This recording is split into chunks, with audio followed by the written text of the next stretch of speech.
Los invitemos a pasar para escuchar la impugnación que han formulado a la señora Marco del Pont. Si hay asentimiento, invitamos a la señora.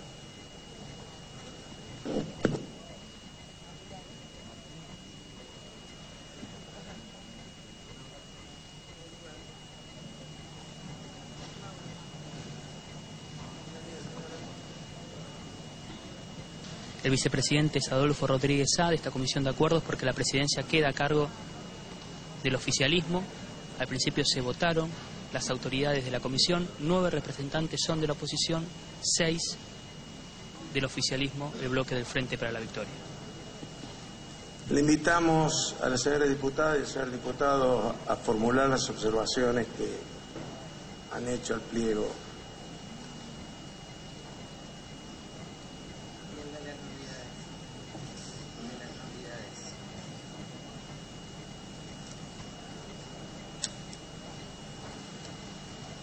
Señor presidente, nosotros en su momento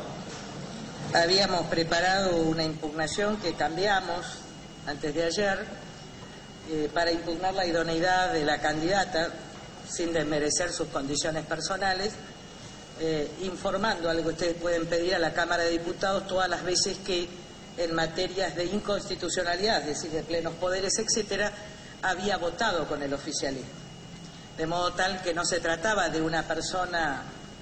que nosotros creíamos que era independiente para mantener la necesaria independencia, pero los hechos que sucedieron en estos últimos días agravaron decisivamente la cuestión. La fundamentación está entonces en la connivencia expresa de la señora presidenta del Banco Central a la estafa, simulación operada por la señora Presidente de la República, que para nosotros está incursa en los delitos penales, y básicamente han cometido ambas un acto de alteración del orden constitucional en la Argentina. Básicamente lo que nosotros vamos a acompañar ahora como ampliación a esta impugnación es el fundamento de la nulidad absoluta y la acción dolosa de la Presidenta, sus ministros y las autoridades del Banco Central y la configuración de conductas penales. Un presidente puede dictar decretos nulos en los términos de decretos de necesidad de urgencia, en los términos del artículo 99, inciso 3, que su primer párrafo, muchos de ustedes, usted también fue convencional constituyente, declaraba la nulidad insanable de aquellos decretos que fueran dictados sin que mediaran las condiciones excepcionales del segundo párrafo. Pero uno puede hacerlo con culpa, puede hacerlo con ligereza, puede hacerlo con irresponsabilidad. Y otra cosa es hacerlo a sabiendas y con dolo. Y esta condición del dolo, que es la voluntad manifiesta y expresa de la señora Presidenta de la República, y manifiesta y expresa y a sabiendas de la señora Presidenta del Banco Central y demás directorios, configuran actos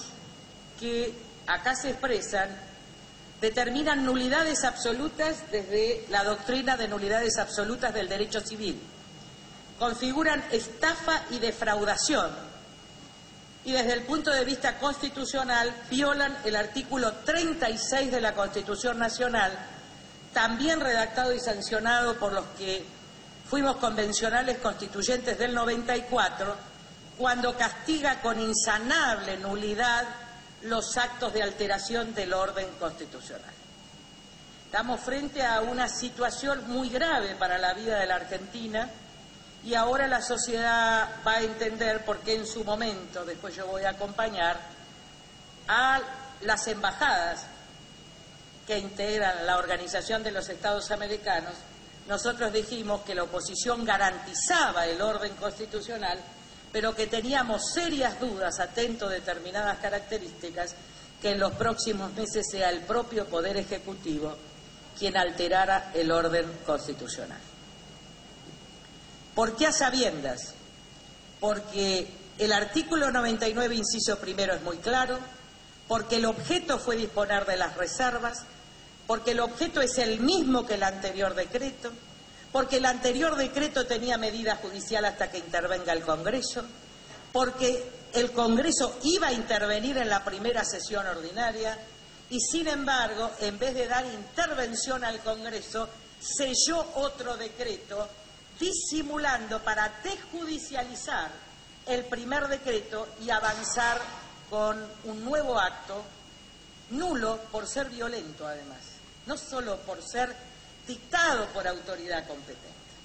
De modo tal que han desobedecido la justicia ambas, han desobedecido el orden constitucional ambas, han violentado las competencias propias del Congreso de la Nación ambas, han construido entre ambas una estrategia de simulación y estafa, porque al mismo tiempo que la presidenta nos humillaba como legisladores de la Nación, ya se estaba efectuando la transferencia. Es decir, que ni siquiera la señora presidenta del Banco Central, yo le mandé un telegrama colacionado a la hora, esperó siquiera el final del discurso presidencial para articular este engaño, esta violación manifiesta a las competencias del Congreso, vuelvo a insistir, esta alteración del orden constitucional. La única pregunta que cabe es si no han violado la cláusula democrática de la Organización de los Estados Americanos. Porque es cierto que solo los Estados pueden demandar cuando hay inestabilidad, pero también es cierto que el artículo 20 de la misma Carta que garantiza a los países miembros la estabilidad democrática prevé que cuando hay desestabilización institucional o alteración del orden institucional por alguno de los poderes del Estado, es el propio secretario de la Organización de los Estados Americanos que a pedido del Congreso o del Poder Judicial o de otros órganos, o de diputados o de ciudadanos, tiene la obligación de tratar en el Consejo de la OEA si no estamos en presencia de una alteración del orden institucional por un civil. Esos civiles que atropellan reiteradamente las instituciones, pero que han agraviado todas y cada una de las instituciones de la República, tienen nombre y apellido. Cristina Kirchner, el diputado Néstor Kirchner, los ministros que lo acompañaron, Mercedes Malcó del Pont, a quien he conocido y apreciado a lo largo de la vida, pero esto no es personal, es institucional y es penal, con la complicidad del resto de los directores. Dejo todos los fundamentos jurídicos de las nulidades absolutas y de los delitos penales, y seguramente la semana que viene podremos adicionar, si es necesario, todo el régimen internacional que avala esta posición y la que asumiremos en los próximos días. Creo que si la Argentina tolera, y la Nación y la República toleran este tipo de actitudes, no habrá más orden institucional. Y la cuestión se agrava porque ante la pretensión de destruir cada una y todas las instituciones del Estado, pretenden ahora destruir la única institución que puede quedar en pie para empezar a reconstruir la Argentina. Un Estado-nación es un gobierno, un Estado-nación es un territorio, pero un Estado-nación lo primero que es una moneda. Si un Estado-nación pierde el valor y la estabilidad de la moneda, no es Estado-nación, y la Argentina ha sufrido enormes crisis y camadas de pobres producto de problemas de crisis en las reservas del Banco Central. En consecuencia, la cuestión provoca una gravedad institucional inusitada. Y por último, decirles, y esto lo va a explicar mejor el presidente de la Comisión de Finanzas de Diputados, que no es cierto que los bonistas están contentos si le pagan la deuda a costa de los salarios de los argentinos y de la estabilidad del peso. Es obvio que algunos sectores industriales están contentos si le van a devaluar el peso. Es obvio que muchos banqueros están dispuestos, porque esto es para pagar a bancos, Pero ese festejo que lo vimos en el 82 y que los vimos desde allí siempre, es quizás el entierro de millones de argentinos de clases pobres y clases medias que, como en otras crisis, tenemos que evitar que paguen la consecuencia de los negocios de los ricos a expensas de la pobreza de millones de argentinos. Esto es lo que queremos expresar y le doy la palabra técnica a Alfonso Pratgay y le entrego el escrito sobre las nulidades.